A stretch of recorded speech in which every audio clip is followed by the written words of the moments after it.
말씀 스가랴 3장 1절에서 5절 제가 읽겠습니다.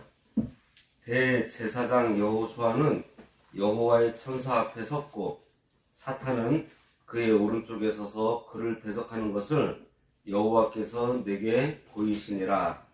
여호와께서 사탄에게 이르시되 사탄아, 여호와께서 너를 책망하노라.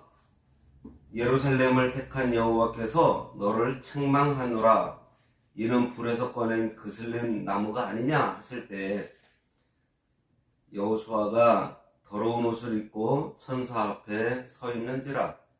여호와께서 자기 앞에 선 자들에게 명령하사 그 더러운 옷을 벗기라 하시고 또 여호수아에게 이르시되 내가 내 죄악을 제거하여 버렸으니 내게 아름다운 옷을 입히리라 하시기로 내가 말하되 정결한 관을 그의 머리에 씌우소서 하매 곧 정결한 관을 그 머리에 씌우며 옷을 입히고 여호와의 천사는 곁에 섰더라.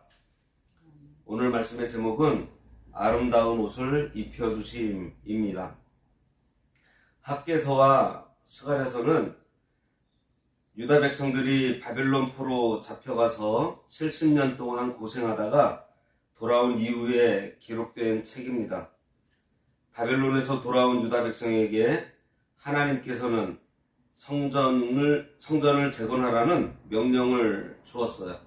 하지만 대적들의 방해로 그리고 유다 백성들의 나태함으로 무려 14년 동안이나 성전 건축이 중단되어 있을 때 하나님께서 학개와 스가랴 선지자를 일으켜서 성전을 재건하도록 독려하셨습니다. 학개와 스가랴 두 선지자가 다른 점은 학개는 성전 건축의 외적인 면을 강조했다면 스가랴는 성전 건축의 내적인 면을 강조하면서 장차 오실 메시아를 예언을 했다는 것입니다. 기간적으로도 학개서는 약 3개월 동안 기록했고요. 스가랴서는 약 3년 동안 기록을 합니다.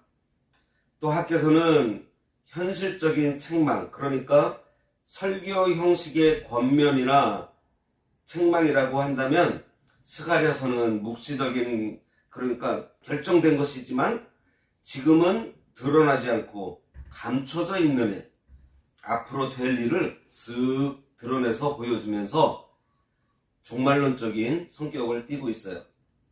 당시에 유다 백성들은 하나님께서 맡기신 사명인 성전 재건을 저버리고 자기의 편벽한 집을 짓고 농사를 열심히 지었지만 여전히 궁핍했습니다. 그럼 그들에게 회개하고 성전 공사를 재개하면 하나님께서 회복시켜 주시고 복 주시겠다는 말씀이 학개서고 스가랴서는 8가지 환상을 보여주세요. 그러면서 그들이 성전 재건을 시작하게 되면 하나님께서 그 일을 이루실 것, 그리고 성전 재건을 통한 메시아에 대한 비전을 제시하고 있습니다. 그래서 스가랴서를 비전의 책, 환상의 책이라고 말하기도 합니다. 스가랴서에는 모두 8가지 환상이 나오는데요. 오늘 본문에 나오는 환상은 그 중에 4번째 환상으로 대제사장 여호수아에 대한 환상입니다. 유다 백성들이 포로 귀환 후에 대제사장 여호수아와 총독 스룹바벨의 지도 아래 성전 건축을 했어요. 유다의 후손 스룹바벨은 행정적인 지도자로, 레위지파 여호수아는 신앙의 지도자로 섬겼습니다. 오늘 본문 내용은 대제사장 여호수아가 더러운 옷을 입고 서 있는데 하나님께서 자기 앞에 서 있는 자들에게 명령해서 그 더러운 옷을 벗기고 아름다운 옷을 입히도록 말씀하셨고요. 스가랴 선지자가 정결한 관도 씌워주기를 기도했더니 하나님께서 대제사장 여호수아에게 아름다운 옷도 입혀주시고 정결한 관도 씌워서 하나님 앞에 설 수 있게 하셨고 그를 통해서 하나님의 귀한 일을 하도록 이루어 가신다는 것을 보여주시는 그러한 내용입니다. 1절에 대제사장 여호수아는 여호와의 천사 앞에 섰고 사탄은 그의 오른쪽에 서서 그를 대적하는 것을 여호와께서 내게 보이시니라. 본문의 여호수아는 레위 지파입니다. 포로 귀환 시대의 대제사장이에요. 여호수아는 바벨론으로 끌려간 대제사장 여호사닥의 아들로 에스라 2장과 3장에 나오는 요사닥 그리고 대제사장 예수아를 가리키기도 합니다. 그는 정치적인 지도자 수르바벨과 함께 예루살렘 성전을 재건하는데 큰 역할을 한 종교 지도자였어요. 여기 대제사장 여호수아가 여호와의 천사 앞에 섰다고 했는데요. 여호와의 천사는 예수 그리스도입니다. 대제사장 여호수아는 이스라엘 백성을 대표해서 판결받기 위해 그리스도 앞에 서 있는 거예요. 이렇게 여호수아가 초림하시기 전에 예수님 앞에 서 있고 사탄은 그 오른쪽에 서서 대적하고 있는 환상을 스가랴 선지자가 지금 보고 있는 것입니다. 그런데 여기 여호수아가 그리스도 앞에 선 목적은요, 대제사장으로서 제단 앞에서 하나님께 제사하며 봉사하는 직무를 수행하기 위해서가 아니라 자신과 이스라엘 백성들의 죄에 대해서 심판받기 위해서 서 있다는 것이에요. 그리스도께서는 성도의 보호자이시기도 하며 하나님의 심판을 대행하는 자이시기도 합니다. 그런데 여기서는 심판주로 나타나 있어요.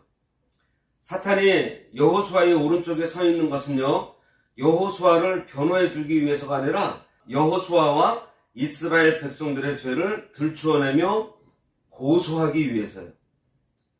마치 용을 시기하고 모함했을 때처럼 사탄은 지금 여호수아를 고소하기 위해서 혈안이 되어 있는 것입니다. 우리가 재판정에서 보면요, 판사가 이렇게 있으면 판사 오른쪽에 누가 있죠? 검사가 있습니다. 왼쪽이 변호사가 있어요. 이게 오른쪽에 섰다는 그것은 뭐냐면은 검사의 역할로 우리를 기소를 하고 참소하고 고소하고 있는 거예요. 자, 보세요. 그리스도께서 함께하고 계시는데 누구도 있다고요? 사탄도 옆에서 참소를 하고 있어요.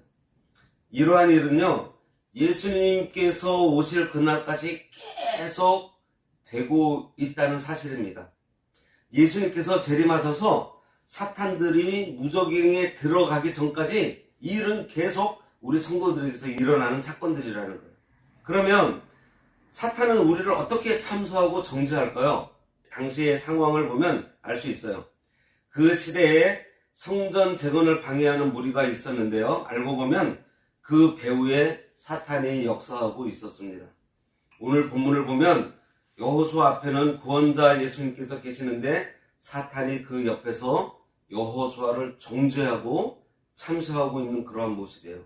뭐라고 참소했을까요? 야, 너희들이 무슨 자격으로 성전을 지을 수 있어?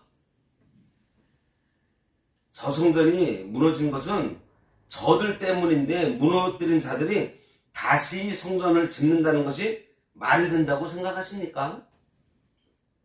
그리고 성전 짓는 일이 뭐 아무나 하는 그리 쉬운 일인 줄 알아요? 개척교회 아무나 하는 줄 아세요? 성전 지을 돈은 있어요? 뭐 개척교회 하는데 돈은 갖고 하는 거야? 능력도 안 되는 것들이 뭘 한다고. 이렇게 사탄은 우리의 약점, 또 결점, 부족한 면, 그리고 예전에 우리가 범죄했던 사실들을 가지고 하나님 앞에서 딱 들추어내면서 정죄하면서 성도들을 낙심시키고 절망시키려고 합니다. 더 나아가서는 이간질도 해요. 성도가 이 영적 성전을 건설하기 위해서, 그러니까 성도가 하나님의 일, 선한 일을 하려고 마음 먹으려고만 하면 마음속에서 나같이 부족한 사람이 뭘 할 수 있겠어? 과연 될까? 하는 이러한 마음을 들게 하면서 주저앉게 만듭니다. 이러한 것들이 사탄이 정죄해서 성도가 넘어지는 거예요. 맞아요. 내 힘으로는 하나님의 일을 할 수 없습니다. 사실이에요. 하지만 그리스도께서 우리 죄를 다 사해 주셨고요. 뭐를 주셨죠? 영생, 생명을 주셨습니다. 이렇게 믿음으로 죽지 않고 영생한다는 그 사실 안에는 그리스도 안에 있는 우리에게는 정죄함이 없다는 증거예요. 죄가 없다는 것입니다. 그리고 이 의의를 가지고 하나님의 도우심으로 하나님께서 우리에게 맡기신 그 일들을 우리가 해 나갈 수 있는 거예요. 내가 하는 것이 아닙니다. 생각해 보세요. 생명을 얻었다는 것은요, 사실 참 큰 힘을 얻은 것입니다. 아니, 모든 것을 얻었다고 할 수 있어요. 아무리 큰 일이든지 아무리 작은 일이든지 죽어서 우리에게 생명이 없다면 할 수 있나요? 못해요. 아무것도 할 수가 없습니다. 하지만 우리는 예수 그리스도를 믿음으로 영생하는 생명이 있는 존재가 되어 있다는 사실을 우리가 잊지 말아야 합니다. 사탄이 우리를 정죄하면 우리는 복음으로 예수 그리스도의 보혈로 물리치면 돼요. 로마서 8장 1절과 2절에 보면, 그러므로 이제 그리스도 예수 안에 있는 자에게는 결코 정죄함이 없나니 이는 그리스도 예수 안에 있는 생명의 성령의 법이 죄와 사망의 법에서 너를 해방하였음이라 그랬습니다. 그래서 우리는 마귀와 대적해서 넉넉하게 이길 수 있어요. 나는 약하지만 우리 안에 계신 예수 그리스도께서는 강하십니다. 성도는 그리스도와 연합된 존재라는 것을 결코 잊지 마시기 바랍니다. 여호수아가 여호와의 천사 앞에 있지만 사탄은 여전히 여호수아를 대적하고 있다고 했어요. 이처럼 우리가 이 땅에서 살아가는 동안에 사탄은 항상 우리를 대적하고 참소하고 있습니다. 우리가 예수님 앞에 서면 설수록 더 강하게, 더 세게 우리를 대적하고 정죄해요. 성도가 바로 서는 것은 자기들의 영역이 점점 줄어드는 그러한 일이기 때문에 최선을 다해서 그 일을 막으려고 방해를 합니다. 우리가 살아가면서 당하는 환난 중에 많은 부분들에서 사탄이 우리를 넘어뜨리기 위해서 당하는 환난이라는 것을 우리가 알 수 있어요. 욥기서를 보면 사탄이 욥을 넘어뜨리려고요, 자녀 건드렸죠, 물질 건드렸죠, 건강 건드렸죠, 아내도 떠나게 했습니다. 욥의 모든 것에 손을 댔지만 참 욥은 거기에 지지 않았고요, 결국 승리했습니다. 마찬가지로 지금 사탄이 여호수아를 하나님 앞에서 송사하고 참소하면서 막 넘어뜨리려고 하고 있지만 지금 여호수아가 넘어지지 않고 있는 것. 2절과 3절 보겠습니다. 여호와께서 사탄에게 이르시되 사탄아, 여호와께서 너를 책망하노라. 예루살렘을 택한 여호와께서 너를 책망하노라. 이는 불에서 꺼낸 그슬린 나무가 아니냐 하실 때 여호수아가 더러운 옷을 입고 천사 앞에 서 있는지라. 1절에서는 여호와의 사자 앞에 서 있는 여호수아와 사단의 모습을 보았는데, 여기서는 여호와의 사자 대신에 여호와께서 심판주로 소개되고 있어요. 이 같은 사실에서 우리는 여호와의 사자가 곧 그리스도라는 것을 우리가 알 수 있습니다. 이 말씀은 1절에서 사탄이 여호수아를 하나님 앞에 정죄하니 하나님께서 오히려 사탄을 2번이나 강하게 책망하고 있는 내용이에요. 하나님께서 사탄을 왜 책망하시죠? 하나님께서 의롭다고 하신 자를 지금 사탄이 정죄하고 있기 때문이에요. 본문 말씀처럼 여호와께서 예루살렘을 택하셨고 성도를 불에서 꺼낸 나무같이 멸망 가운데서 구원해 내셨기 때문입니다. 여호수아에게는 사탄을 대적할 힘이 없어요. 이제 막 건짐을 받았잖아요. 우리도 마찬가지예요. 우리는 사탄을 대적할 힘이 없어요. 그런데 잘 들어보세요. 오늘 이 말씀이요, 얼마나 우리에게 힘이 되고 위로가 되는지 모릅니다. 예루살렘은요, 이스라엘 백성이에요. 오늘날에는 하나님의 모든 택한 백성들을 가리키는 말로 우리 성도들입니다. 하나님의 거룩한 백성, 거룩한 무리인 성도는 우리 스스로 내가 잘나서 된 게 아니에요. 뭔가 인격적으로 내가 훌륭해서 된 것이 아닙니다. 성도다워 보여서요? 아니에요. 자격 없는 우리를 하나님의 긍휼하심과 사랑으로 우리를 구원해 주시고 구별해 주셔서 성도라고 칭해 주셨고 존귀하게 해 주신 것입니다. 사탄이 하나님께서 존귀하게 여기는 성도를 대적하고 정죄하고 있으니 하나님께서 그 사탄을 책망하시고 계시는 거예요. 하나님께서 사랑하는 자들을 위해서 직접 일을 하고 계시는데 거기 와서 딴 죽을 거니 책망받을 수밖에 없는 것입니다. 이 말씀을 통해서 우리가 알 수 있는 것은요, 마귀가 교회와 성도를 넘어뜨리기 위해서 하나님 앞에서 끊임없이 참소를 하고 있지만 절대로 성공하지 못한다는 사실이에요. 계시록 12장 10절에요. 내가 또 들으니 하늘에 큰 음성이 있어 이르되 이제 우리 하나님의 구원과 능력과 나라와 또 그의 그리스도의 권세가 나타났으니 우리 형제들을 참소하던 자 곧 우리 하나님 앞에서 밤낮 참소하던 자가 쫓겨났다 그랬습니다. 왜냐하면 하나님께서 친히 우리의 연약함, 우리의 허물을 덮어주셨고요. 그리스도 또한 우리를 위해 끊임없이 변호해주고 계시기 때문입니다. 로마서 8장 39절에 있는 우리를 하나님의 사랑에서 끊을 수 없다는 이 말씀을 우리가 굳게 믿으시기 바랍니다. 여기 보면 불에서 꺼낸 그슬린 나무가 아니냐 그랬습니다.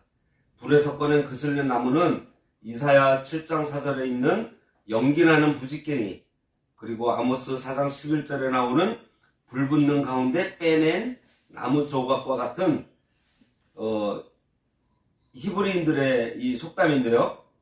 여호수아를 비롯한 당시의 이스라엘 백성들은 하나님의 징계로 인한 바벨론 포로 생활의 극심한 고통과 환난 가운데서 이제 겨우 풀려난 처참하고 초라한 모습을 나타내고 있어요. 하나님께서 그들을 그대로 방치하셨더라면 완전히 불에 타서 멸망당했을 텐데 하나님의 국률로 이제 막 건짐을 받게 된 상태가 불에 그을린 나무와 같은 상태인 것입니다. 이어지는 3절에 여호수아가 더러운 옷을 입고 천사 앞에 서 있다고 했습니다. 여기서 더러운 옷은 죄악을 상징해요. 하나님의 선미인 거룩한 백성인 이스라엘을 대표하는 대제사장 여호수아가 거룩한 옷, 세마포 옷이 아닌 죄악으로 얼룩진 더러운 옷을 입고 있다는 것은요, 바벨론 포로 생활을 통해서 이스라엘 백성들이 자신들의 죄값을 치르긴 했어도 완전히 의롭게 되지 못하고 여전히 더러운 상태에 있다는 것을 보여주고 있습니다. 이것은 바벨론에서 돌아와서도 역시 그들의 열조와 마찬가지로 다시 영적으로 나태하고 각종 죄악을 되풀이하는 모습으로 여전히 죄 가운데 있다는 것을 보여주고 있고요. 여호수아 역시 범죄하고 있다는 사실을 보여주고 있습니다. 이게 무슨 말인가 하면 에스라 10장 18절에 보면요, 아들과 이방 여인이 통혼하는 것을 방치한 사실이 있어요. 여호수아가 당시에 이방 여인과 통혼한 것은 여호수아의 아들뿐만 아니라 이스라엘 백성들 중에 상당수가 범하고 있던 죄입니다. 우리도 예수를 구주로 믿어 중생함으로 모든 죄를 용서받고 깨끗해졌지만 여전히 우리에게는 육신의 부패성이 남아 있어요. 그래서 성도는 예수님께서 재림하시면서 완전한 구속을 이룰 그때까지 몸의 구속을 위해서 날마다 구원을 이루어 나가면서 성화를 이루는 생활을 해야 하는 것입니다. 그래서 사람의 행위는 아무리 겉으로는 의로워 보여도 하나님 앞에서 더러운 옷과 같아요. 사람의 행위는 하나님이 보시기에 더러운 옷과 같습니다. 이사야 64장 6절에 보면 무릇 우리는 다 부정한 자 같아서 우리의 의인은 다 더러운 옷 같으며 라고 했어요. 대제사장도 완전한 자가 아니고 결정과 부정함이 있다고 했습니다. 히브리서 5장 1절과 2절에 보면요, 대제사장마다 사람 가운데서 택한 자이므로 자기도 연약에 휩싸여 있다 그랬어요. 그러니 우리들의 우리들의 행위로는 하나님 앞에 감히 설 수 없습니다. 어떤 사람은 인격이 고상해 보이고 어떤 사람은 형편없어 보이기도 합니다. 그런데요, 하나님께서 보실 때에는요, 모두 다 더러운 옷을 입은 존재라는 거예요. 우리들이 보기에는 이 사람이 저 사람보다 더 나아 보이지만 그 사람이나 이 사람이나 하나님 보실 때 모두 똑같다는 사실이에요. 이 말씀을 통해서 우리가 생각해 봐야 할 것이 있습니다. 교회 공동체 안에는요, 다양한 성격을 가지고 여러 사람들이 함께 있습니다. 다양한 사람들이 함께 있다 보니 마찰이 생기게 마련이에요. 그때 우리는 서로 정죄해서는 안 될 것입니다. 오히려 서로 위하면서 기도했으면 좋겠어요. 성도인 우리들은 모두 하나님 앞에 내세울 것이 하나도 없는 죄인인 줄 알아야 합니다. 그래서 서로 긍휼히 여기며 섬겨야 하는 것이 성도들이 해야 될 일이에요. 정죄하고 참소하는 것은요, 마귀가 하는 일이에요. 우리가 할 일이 아니에요. 오늘 본문 그리고 욥기를 보세요. 정죄하고 참소 누가 하고 있어요? 사탄이 하고 있잖아요. 혹시 내가 정죄하거나 참소하는 일을 하고 있다면 내가 마귀에게 이용당하는 줄 알고 우리가 빨리 그 자리에서 떠나야 할 것입니다. 4절에 여호와께서 자기 앞에 선 자들에게 명령하사 그 더러운 옷을 벗기라 하시고 또 여호수아에게 이르시되 내가 내 죄악을 제거하여 버렸으니 내게 아름다운 옷을 입히리라 하시기로 하나님께서 여호수아가 입은 더러운 옷을 벗기고 아름다운 옷으로 입히라고 말씀하시면서 여호수아에게 뭐라고 하시죠? 4절 다 같이 한 번 더 읽어보겠습니다. 여호와께서 자기 앞에 선 자들에게 명령하사 그 더러운 옷을 벗기라 하시고 또 여호수아에게 이르시되 내가 내 죄악을 제거하여 버렸으니 내게 아름다운 옷을 입히리라 하시기로. 3절에서 본 것처럼 더러운 옷은 뭐요? 죄악이라 그랬습니다. 따라서 그 옷을 벗기라는 것은 죄의 사함을 의미해요. 내 죄악을 제거해 버렸습니다. 여기서 제거한다는 이 말은요, 히브리어로 아바르 그리고 수르라는 두 단어가 있습니다. 그런데 오늘 본문에서는요, 아바르라는 단어를 사용했어요. 이 아바르는 옮겨 버린다는 의미예요. 그리고 제거한다는 다른 말 수르는 말 그대로 제거한다, 없앤다 이런 뜻입니다. 그런데 여기서 이 제거했다는 이 말을 아바르를 사용하고 있어요. 그래서 이게 뭐냐면 우리의 죄악을 다른 사람에게 옮겼다는 거예요. 전가했다는 거예요. 예, 여기서는 인간의 죄를 대신 지시고 대속의 죽음을 당하시고 우리에게 죄사함을 주신 분이 곧 예수 그리스도라는 것을 알고 있습니다. 이렇게 죄악을 제거하고 난 후에 어떻게 해요? 아름다운 옷으로 입혀주세요. 더러운 옷을 벗김으로 사저의 은총을 베푸신 하나님께서는 이제 아름다운 옷을 입혀주심으로 여호수아에게 칭의와 성화의 은총을 베풀어주고 계시는 거예요. 이 옷은 장차 성도들이 예수님 재림시에 있을 어린 양의 혼인잔치에 참여하기 위해 입게 될 빛나고 깨끗한 세마포와 같은 거룩한 옷입니다. 이 옷을 계시록 19장 8절에서는 성도들의 옳은 행실이라 이렇게 얘기하고 있어요. 아름다운 옷을 입는 것은 예수 그리스도로 옷 입어 나가는 것이고 그리스도의 형상을 이루어 나가는 것을 가리킵니다. 5절 내가 말하되 정결한 관을 그의 머리에 씌우소서 하며 곧 정결한 관을 그 머리에 씌우며 옷을 입히고 여호와의 천사는 곁에 섰더라. 하나님께서 여호수아를 더러운 옷을 벗겨 정결하게 해주시고 아름다운 옷으로 입혀주시겠다고 하니 스가랴 선지자가 용기를 얻어서 아름다운 옷과 함께 머리에 정결한 관을 씌워주기를 하나님께 기도해요. 정결한 관은 대제사장의 직무를 수행할 때 쓰는 모자입니다.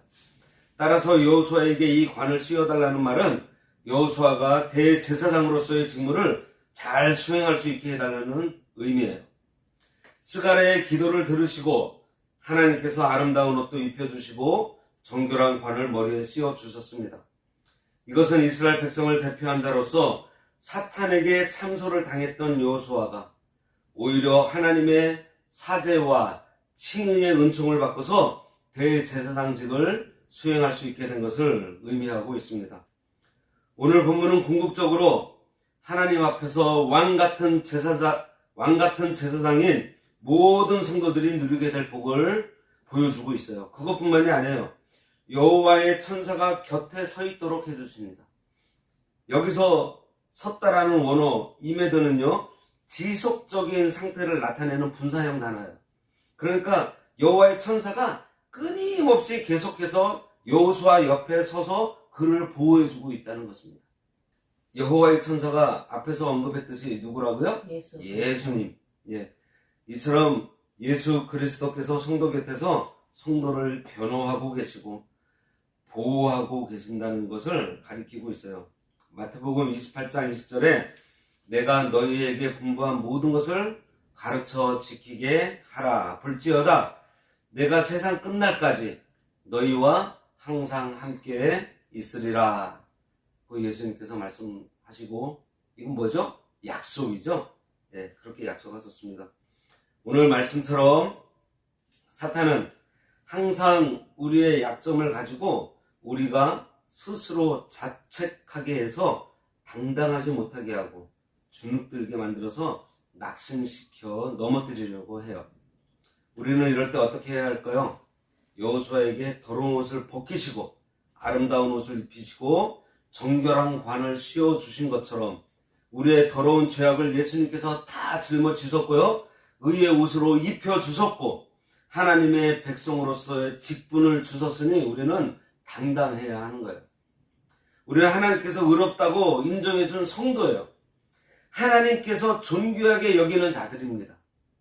그러니 사탄의 정죄와 참소에 절대 넘어가서 스스로 가책에 잠길 필요가 없어요. 혹시 마음에 가책이 들어와서 주눅이 든다면 내가 사탄의 장난에 넘어가고 있다는 줄 알고 당장 그 사탄을 물리치시기 바랍니다. 어떻게 물리칠까요? 당장은 하나님 앞에 기도하면서 담대한 마음을 구해야 합니다. 바울이 연약한 상태에 있을 때 오히려 강한 것은 우리의 죄를 사해 주시고 의롭다고 인정해 주신 예수 그리스도께서 늘 함께 하신다는 것을 믿음으로 강한 모습을 보여준 것처럼 의로운 옷을 입고 정결한 관을 쓰고 주의 일을 하고 있다는 사실에 담대하시기 바랍니다. 사탄은 사악하고 간사해서요, 비겁하게 우리가 조금만 부족하다고 여기면 그 틈을 비집고 들어와서 정죄하고 참수합니다.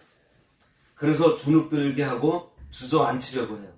때로는요, 가족을 통해서, 때로는 친구나 이웃, 심지어 성도들을 이용해서, 그리고 내 속에 연약한 마음을 이용해서 주저앉게 만듭니다. 집사 자격도 안 되는 것을 하면서 말이에요.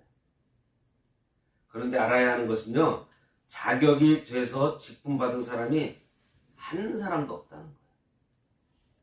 하나님의 일은요, 하나님께서 직접 이루세요. 바울은 자기는 심었고 아볼로는 물을 주었지만 자라게 하시는 분은 누구요? 하나님이시라고 했습니다. 우리의 섬김, 우리의 봉사, 우리의 전도, 이 모든 일들이 다 그렇습니다. 내가 섬겼고 내가 봉사했고 내가 전도한 것 같은데 내가 한 일이 아니라는 거예요. 하나님께서는요, 그 일을 나 말고도 어느 누구든지 사용하셔서 하나님의 뜻을 이루실 수 있으십니다. 그런데 그 일에 나를 세워주셨고 나의 섬김과 봉사를 통해서 아버지의 일을 하시니 그저 우리를 사용해 주심에 감사할 뿐입니다. 우리는 하나님의 은혜로 무엇으로 받았다고요? 자격도 직분도 하나님의 은혜로 받은 사람들입니다. 오늘 여호수아 보세요. 하나님께서 의로운 옷 입혀주셨고 정결한 관 씌워주셨습니다.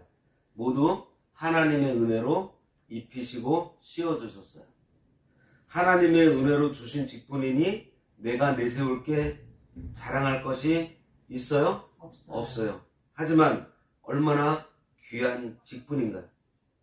그러니 우리는 사탄 앞에서 담대할 수 있고요. 세상 앞에서도 담대할 수 있는 것입니다.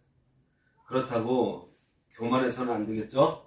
늘 겸손해야 합니다. 왜요? 불에서 꺼낸 그슬린 나무 같은 존재였었기 때문입니다. 하나님께서 불에서 꺼내 주시지 않았다면 다 타서 죄가 되어 없어질 뻔했던 존재였기 때문에 불에서 막 나와 입고 있던 더러운 옷을 벗기시고 아름다운 옷으로 입혀주시고 정결한 관으로 씌워주셨으니 얼마나 감사한지 모르겠습니다. 거기에 우리와 항상 함께 해주신다고 하니 무엇이 두려운가요? 왜 우리에게 아름다운 옷을 입혀주시고 정결한 관을 씌워주셨을까요?